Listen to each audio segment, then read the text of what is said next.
우리나라에서는 좋은 대학 가야 돼, 좋은 직장에 가야 되고, 저는 그게 우리나라의 신화라고 생각이 되는데 그 자체를 믿어버리는 거예요. 좋은 조건에 있으면 행복하고 성공한 인생이다. 그 신화가 너무 확고하다는 게 제가 프랑스 가서 느낀 제일 큰 프랑스 교육에서 대학 입시의 그 바칼로레아 시험 문제라는 건 어떤 뜻이냐면,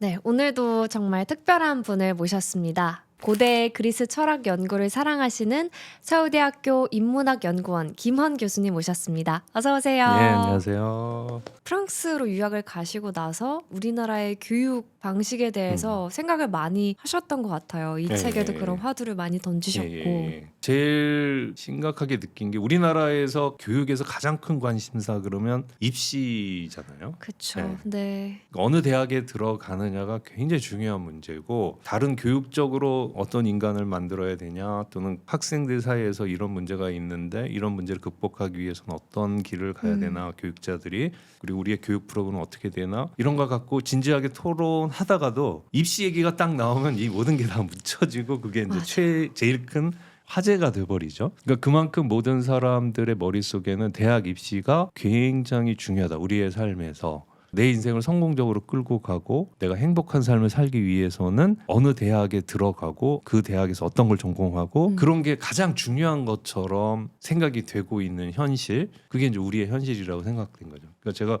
프랑스에 가서 우리 교육에서 보완해야 되거나 개선해야 될 점이 있다라고는 그 부분인 것 같아요. 그러니까 교육의 목표가 무엇이냐에 대해서 잘못된 방향을 가지고 있는 건 아닌가, 이런 생각을 많이 하게 됐어요. 방향은 잘못됐지만 사람들 관심은 맞거든요. 그러니까 내가 인생을 성공적으로 살고 행복하게 살겠다는 마음, 소망 또는 욕망, 이런 것들은 잘못된 게 아니죠. 근데 그걸 어떻게 충족시킬 수 있냐 그러면 우리나라에서는 좋은 대학 가야 돼, 그리고 좋은 직장에 가야 되고, 네. 적어도 요러한 조건을 갖춰야 돼, 요렇게 설정이 돼 있는 것 자체, 요게 이제 잘못됐을 수 있다는 게 제 생각이었어요. 그리고 그런 생각이 너무 확고하게, 저는 그게 우리나라의 지금의 우리의 신화라고 생각이 되는데 그 자체를 믿어버리는 거예요. 내가 좋은 대학에 나오고 좋은 직장에 가고 좋은 배우자를 만나고 좋은 조건에 있으면 행복하고 성공한 인생이다. 이제 이런 믿음, 저는 이제 그게 일종의 신화라고 생각하는데, 그걸 신화라고 생각할 수 있겠군요. 그렇죠. 한 시대의 사람들의 믿음을 지배하는 것, 그게 이제 하나의 신화라고 한다면, 넓은 의미에서 그 신화가 너무 확고하다는 게 제가 프랑스 가서 느낀 제일 큰 프랑스 교육에서 가장 그 중요하게 생각하는 거는, 얘가 학교에 와서 친구들하고 잘 지내는가, 이게 제일 큰 관심사처럼 보여지더라고요. 교우 관계요. 예. 그리고 그게 교우 관계이기도 하지만 결국 인간은 혼자 살 수 없고 사회를 구성하면서 다른 사람과 더불어 사는데, 이게 어렸을 때부터 다른 사람들하고 잘 어울리고 재미있게 지내는 방법, 그 속에서 행복하게 지내는 방법을 학습하고 또 지도받고, 이런 것이 나중에 사회에 갔을 때도 좋은 시민이 되고 좋은 국민이 될 수 있다는 믿음이 있는 것 같아요. 그러니까 얘가 공부를 잘할 수도 있고 못할 수도 있지만, 정말 중요한 건 얘가 공부를 잘하든 못하든 어떤 거에 재능이 있든 다른 사람들과 더불어서 잘 지낼 수 있는가. 물론 이게 감정의 문제이기 때문에 싫은 친구도 있고 거리를 두고 싶은 친구도 있고 특별히 애착이 가는 친구도 있죠. 그런데 내가 얘를 좋아한다고 해서 얘에 집착하고 쟤를 미워한다고 해서 얘를 따돌리고, 이런 행태를 보이면 이게 사회적 갈등이 되는데, 걔네들은 내 감정에 충실하면서도 이 불편한 관계를 슬기롭게 극복할 수 있는 방법이 무엇인지를 선생님과 아이들이 같이 고민하는 것 같아요. 저는 이 책에서 프랑스 고등학교 졸업 시험이었나요? 바칼로레아 예. 그 논술 시험의 주제를 전 국민이 공유하면서 같이 토론한다는 게 너무 특이했거든요. 네. 거기에도 역시 입시에 관심이 많구나, 이렇게 얘기할 수 있는데, 프랑스 국민들이 갖고 있는 입시에 대한 관심은, 우리는 이제 난이도가 어떻게 되고 변별력이 잘 됐냐, 공정하냐 몇 등급이냐. 아니냐, 네. 이런 거잖아요. 그리고 내 아이가 이 시험에서 몇 점을 받아서 어느 대학에 갈 수 있느냐 없느냐, 이런 건데, 이 사람들에게 있어서 대학 입시의 그 바칼로레아 시험 문제라는 건 어떤 뜻이냐면, 19살, 20살, 여기 이제 성인의 경계라고 할 수 있는데, 얘가 성인이 되기 전에 다음에 충분히 프랑스 국민, 시민이 될 수 있는 여러 면에서의 자격을 갖추었는지를 검토하는 것으로 생각을 하는 거예요. 문제의식이나 그 문제의식에 대한 자기의 생각, 그 자기의 생각을 피력할 수 있는 방법, 이런 기본적인 자질을 갖췄느냐, 이런 걸 보는 거예요. 그러면서 이번 문제가 그러면 그 문제에 대해서 난 이렇게 생각해 라고 많은 사람들이 떠드는 이유는 나 아직 자격이 있어. 이 프랑스의 시민이 될 수 있는, 프랑스가 요구하는 지적 요건을 나도 갖춘 사람이라는 걸 보여주는 방식인 거죠. 단순히 입시에 대한 관심이라기보다는 우리와는 다른 방식의 입시에 대한 관심인 거죠. 우리 사회가 혼자서 독립적인 성인으로서 살아갈 때 어떤 판단력, 그리고 어떤 관심, 그리고 어떤 시각을 갖추고 있는지에 대한 일종의 테스트라고 한다면, 그걸 나도 갖고 있고 우리는 어떤 시각을 지금 가져야 되는가를 끊임없이 스스로 점검하는 측면에서 그런 관심을 갖는 것 같아서, 우리와는 참 많은 점에서 다르고 이런 점에서 어쩌면 얘네들이 선진국, 앞서가는 나라라고 불릴 수 있는 조건인가 아닌가. 우리가 지금 경제적으로나 다양한 측면에서는 선진국에 들어갔다라고 얘기를 하는데, 여전히 부족한 게 뭔가, 그러면 이제 그런 교육적인 측면에서는 여전히 많이 부족한 것 같다는 생각이 들어요. 네, 교수님이 그런 우리나라 교육에 대해서 가졌던 생각들이 교수님이 하시는 강의 스타일에도 그대로 녹아난 것 같아요. 그래서 교수님의 강의가 그 서울대학교 도서관 대출 순위를 바꿨다 이런 기사를 저도 봤는데, 교수님이 평소에 학생들에게 질문을 하고 또 스스로 질문하게 하는 형식으로 강의를 한다고 들었거든요. 어떻게 할까 하다가 보니까 그때 막 욕심이 많이 나서 학생들한테 하나라도 더 읽혀주고 싶다라는 마음에 작품을 다 읽게 하는 방식의 강의를 진행했어요. 그리스 문학사는 아주 일목요연해요. 처음에 호메로스의 일리아스 오디세이아 같은 서사시가 있었고, 서사시가 어떤 집단 정신, 집단의 상상력이 이렇게 발휘된 거라면 어느 순간인가 민주주의적인 정치 체제랑 맞붙이면서 자기 감정을 내놓는 서정시가 나오고, 그다음에 거기에서 이걸 좀 더 많은 사람에게 감상할 수 있게 하는 방법이 뭔가, 그게 이제 비극, 희극 그런 공연이었던 거예요. 그래서 서사시, 서정시, 비극, 희극, 그리고 이제 로마 시대로 가면 또 그런 장르별로, 그러면서 이걸 다 읽힐 수 있는 방법이 뭘까 생각하다가 책을 읽고 글을 쓰는 방법을 한번 이제 알려줬죠. 책을 읽다가 보면 여러분들의 마음에 딱 울림이 오는, 여러분의 마음을 딱 사로잡는 어떤 구절이 있을 것이다. 그럼 그 구절을 선정해라. 강의 시작하기 전에 이번에 숙제는 이제 구절을 하나 뽑아오는 거예요. 요 순간 내가 읽고 있다가 딱 와닿는 구절, 울림을 준. 다 읽지 않아도 좋다. 읽는 데까지 읽다가 어떤 구절을 하나라도 골라와라. 그게 꼭 멋있고 막 인생에 큰 울림이나 가치를 줄 수 있는 거 아니어도 좋다. 표현이 재밌거나 이상하거나 감동을 주거나 자꾸 보게 되고 머릿속에 떠오르는 구절이 있으면 무조건 그걸 정해라. 그럼 애들이 읽잖아요. 일단 끝까지는 다 안 읽더라도 읽어요. 그리고 이제 읽으면 가져오면 거기서 발표를 시켜서 무슨 구절을 꼽았는지 얘기해봐라. 이 구절을 뽑았습니다. 그게 어떤 맥락에서 나왔니? 왜 그 구절을 꼽았나? 이러이러한 이유에서 재밌어서, 또 이상해서, 이해가 안 돼서, 지금 내 문제에 뭔가 찌릿한 자극을 줘서, 뭐 이런 식으로 얘기를 하거든요. 그럼 이제 그 다음번 과제가 뭐냐면 그걸 써라. 지금 말한 식으로. 그러니까 그 구절을 꼽고 그 구절이 어떤 맥락에서 나왔는지 맥락을 설명하고, 나는 왜 이 구절을 뽑았는지를 이유를 설명해라. 그리고 이유를 설명하는 과정에서 문제의식이 생겼다면 그 문제의식을 써라.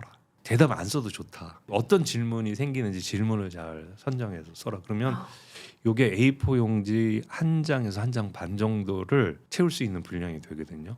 그러니까 그 책을 읽고 단순히 그 내용을 요약하는 게 아니라 지금 내 삶에 울림을 주는 나만의 구절을 찾아서 거기에서 생긴 문제의식에서 출발을 해서 글을 쓰게 되는 거네요. 근데 사실 글 써라 그러면 되게 막막하잖아요. 맞아요. 특히 책 읽고 써라 그러면 될지. 일단 요약을 해야 될 것 같고, 이걸 어떻게 감상문을 써야 되는데 내 느낌도 별로 없는 것 같고, 굉장히 막막해 하는데, 막막함의 어떤 구체적인 돌파구를 줬던 게 주요했던 것 같아요. 한 구절을 일단 뽑아라. 그러면 이제 일단 뽑아오는 거는 어렵지 않잖아요. 맞아요. 그리고 이제 슬슬 말려드는 거죠, 저한테.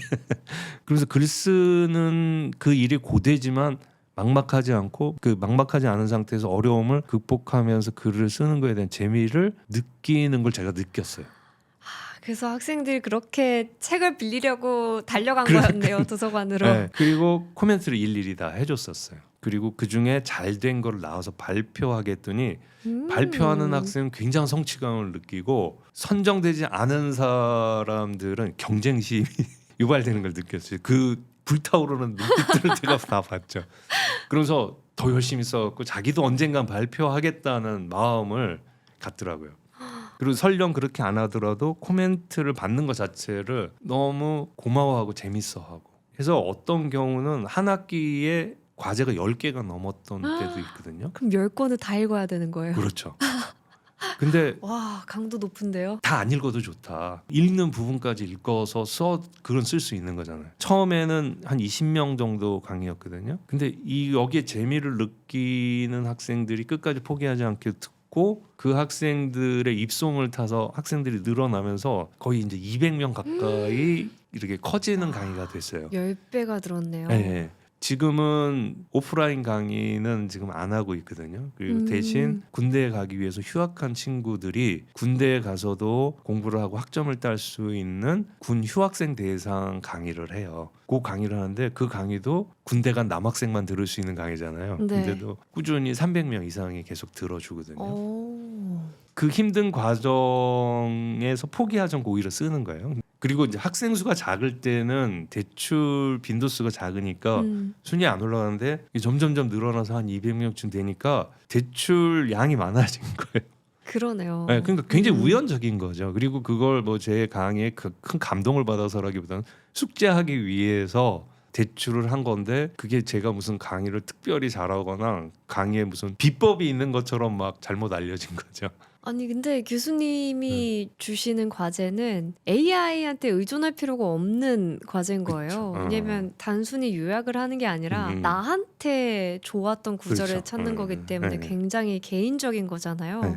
그래서 학생들도 그리스 로마 신화나 그리스 희극 비극이 먼 옛날 나와 상관없는 그런 사람들 이야기가 네. 아니라 지금 내 삶에 맞닿아 있는 그런 이야기다라고 느낄 수 있을 것 같아요. 그렇죠. 지금도 생각나는 몇 개 구절이 있는데 어떤 친구가 그렇게 되지는 않을 것이다. 요 구절을 뽑아온 거예요. 그렇게 되진 않을 것이다. 그렇게 되지는 않을 것이다. 그 너무 궁금하잖아요. 이게 별 말도 아니고 뭔가 이렇게 뭐 너 자신을 알라 뭐 이런 것처럼 멋있는 말도 아니고 그렇게 되지 않을 것이다. 첫 구절을 딱 이렇게 놨어요. 그래서 이게 뭔가 했더니 그 오디세우스가 집으로 돌아가는 길에 산전수전 다 겪고 그래갖고 내가 이거 죽는 거 아니냐, 망하는 거 아니냐, 못 들어간 거 아니냐 막 그러고 있는데 아테나 여신이 나타나서 그렇게 되지는 않을 것이다. 딱 그러고 같은 그 장면을 포착 그러면서 얘가 와. 내가 너무 힘들고 대학생활 너무 힘들고 내가 잘 버텨낼 수 있을까, 내가 이 일을 해낼 수 있을까 막 의기소침하고 우울해 있는데 숙제하다가 그 구절을 딱 만났는데 아테나 여신이 자기 찾아온 것 같다는 거예요.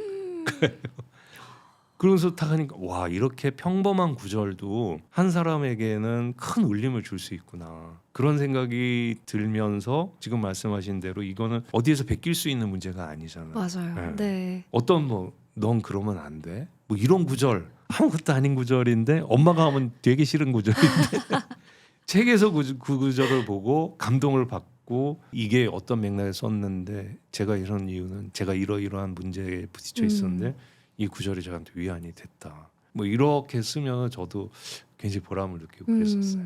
그 학생들이 쓴 구절을 보고 교수님도 그동안 공부해왔던 그리스 철학이나 그리스 로마 신화를 다시 보게 그렇죠. 되셨겠어요. 사실 제가 학생들 가르친 것보다 학생들 글 읽으면서 제가 배운 게 더 많은 것 같다는 생각이 들 때가 적지 않았어요. 그리고 오이디푸스 이런 인물들에 대해서 제가 전형적으로 갖고 있던 생각이 학생들 글을 통해서 깨진 적도 있고 그러니까 학생들이 독창적인 생각을 하는 것도 있지만 제가 볼 때는 모든 사람들이 자신의 삶을 살잖아요. 그 자신의 삶은 되게 고유하고 독창적인 거라고 할 수 있어서 누구나 그 사람에게 관심을 가지면 그 사람에서 배울 점이 있다는 생각도 든 거예요. 그러니까 저 사람은 어떤 과정을 거쳐서 저기에 앉아 있고 지하철 타고 올 때도 저는 가끔씩 이렇게 보거든요. 저 아저씨는 지금 어디로 가는 걸까? 그리고 어떤 삶을 살고 저 표정은 어떤 의미에서 나온 걸까? 뭐 이런 걸 아. 막 상상하기도 하거든요. 그러면서 한 사람 한 사람이 얼마나 고유한 삶을 사는가. 이런 것들을 우리가 헤아리면 굳이 다른 데서 뭐 독창성, 뭐 창의성 이런 걸 찾으려고 애쓰지 않아도 된다는 생각을 학생들 글을 보면서 많이 배웠죠. 실제적으로 아이디어를 준 것도 있어서 제가 그걸 발전시킨 것도 있고 그런 점에서 어떻게 보면은 학생들이 자기의 문제를 끌어낼 수 있도록 제가 도와준 측면도 있는 것 같다. 그러니까 도와줬다기보다는 기회를 제공해 줬던 것 같은. 소크라테스처럼 계속 질문을 던지신 거네요. 네. 근데 저는 정말 신기한 게 그리스 철학자들의 말들 그리고 특히 이런 그리스 로마 신화가 그 오랜 세월 어떻게 살아남아서 지금까지 우리가 이렇게 재밌게 읽고 있는지가 궁금하더라고요. 그 사실 그 모든 나라, 모든 민족, 모든 공동체는 그들만의 신화가 있다고 할 수 있잖아요. 우리나라는 당군 신화가 당군도 있고. 신화도 있고, 많은 전설도 있고. 아니 뭐 그리스 로마 신화만 왜 저래? 북유럽 신화도 있고, 이집트 신화도 있고, 인도 신화도 있고, 우리도 있잖아. 그러게 우리가 비너스, 아프로디테, 제우스 이런 신들은 모르는 경우가 없고 판도라의 상자, 아킬레스건 이런 단어들 일상생활에서도 쓰잖아요. 그렇죠. 그게 저한테도 큰 문제였고 학문적으로도 풀어야 될 문제라고 저는 생각이 됐었거든요. 그리고 이제 결론을 내린 게 그거예요. 그러니까 그리스 로마 신화는 특별한 게 있다. 그 특별함은 어디서 왔냐면 여기 있어. 단어 속에 잠긴 세계 끝없는 여행이 시작돼. 나는 책을 읽